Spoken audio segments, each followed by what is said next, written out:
am Maheshwari and you are watching Rhythm.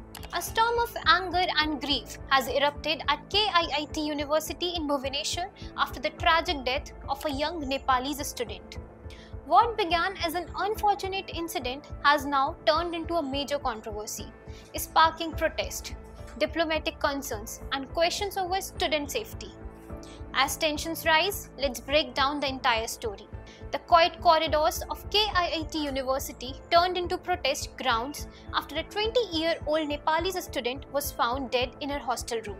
The tragic discovery sent shockwaves across the campus, with students blaming the administration for failing to act on her previous complaints of harassment.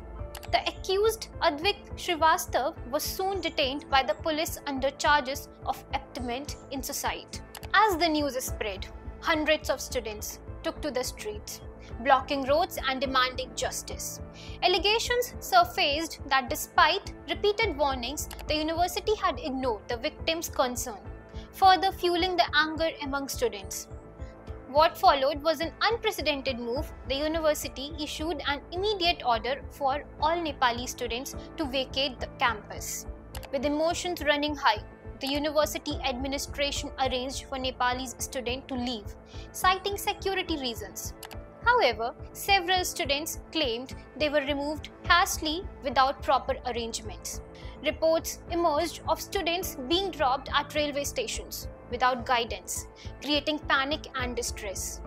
To add to the growing unrest, an alleged audio clip surfaced online, where a male voice, presumably of the accused, was heard harassing and verbally abusing the victim. The clip intensified the anger, with students demanding stricter action. The matter quickly escalated beyond university walls, drawing attention from the Nepalese government.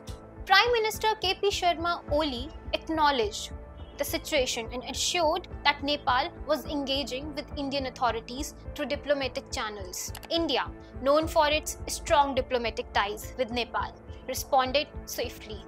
The Nepalese embassy in New Delhi dispatched officers to counsel the affected students, ensuring their safety and allowing them to either stay or return home as per their choice. This move highlighted India's commitment to maintaining harmony and protecting foreign students within its institutions. Moving forward, stricter policies, faster response mechanism, and better communication between universities and law enforcement can help prevent such incidents. Jai Hind.